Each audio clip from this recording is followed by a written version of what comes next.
to the RunnerX podcast, where we talk about all things running.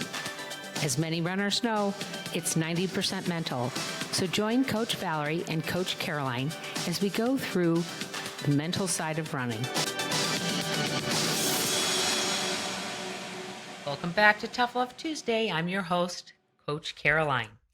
Today I want to talk about something that Valerie speaks a lot about in her lives and in her teaching, and that's the reflexive response of the hamstring. Okay, that all your job is to do is to pull your foot to break contact with the ground, and then let the hamstring do its job of actually doing the reflexive response of pulling your ankle up below your hip. Okay. If you feel any of that pull in your quad, you're doing what's called an active muscle contraction.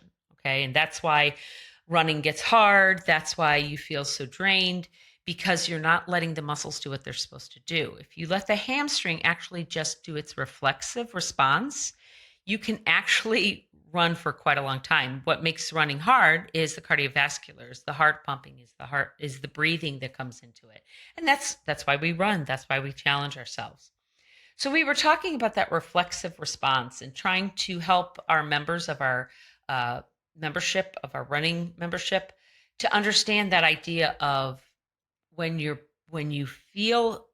actually feel the ground with the ball of your foot, to not look for the ground, but let gravity take it down. Again, a natural response. Let gravity take it down, and as soon as the ball of the foot, like your foot lands, then you release from the ground, right? I'm trying to use words that give you more of a active feeling. So release from the ground and pull it back up. And we've joked about things like imagining you're stepping on hot lava, but we don't want you running on the balls of your feet, right?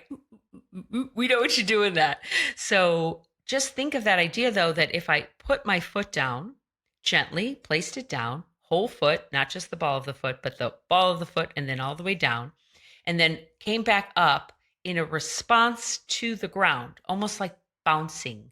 I think of like a trampoline or water aerobics or something like that, where you hit the ground and it just comes back up. So all of this, we were talking about reflexes, and it occurred to me that, and I talk about martial arts a lot, and what I wanted to bring to you is this idea I've spoken about before, which is understanding the reflexes and where you are in your learning.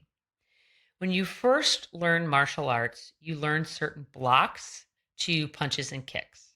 Okay. You learn how to do them in a very large, exaggerated way. And they teach you that so that if you over repetition do these large, exaggerated movements, then when it comes time for you to actually react, you're not going to do that large movement. You're going to do probably about a third of the size of the movement. But if I have you practice at a third of the size, then when it actually comes time for you to do the movement, you're going to do a third of a third, and you're going to have no power behind your movement.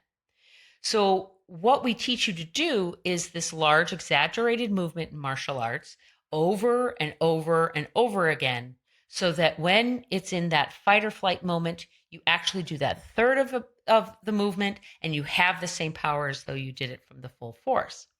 That is exactly what we are teaching you with the exaggerated pulling. When you're drilling, you are exaggerating the pull, so that when you go out to run, you're not doing that big of a pull. You're just breaking ground. It's basically going up to probably as high as your ankle, kind of like a pony, right? If you ever dance the pony. We have pony drills on the website, so you can go look for that. But my point is that you have to practice it in an exaggerated form so that you can do it in that reflexive form.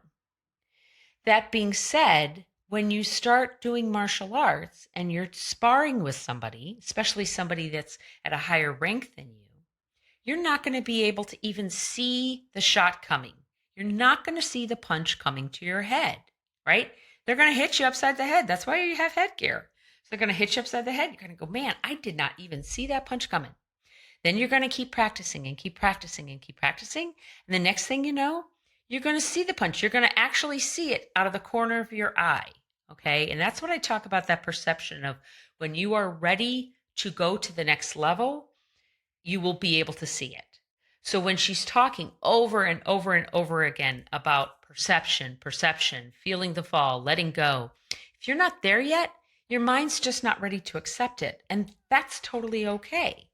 So what I want you to realize, though, is it takes repeated practice. And then you will see it out of the corner of your eye. You'll see that punch coming at you.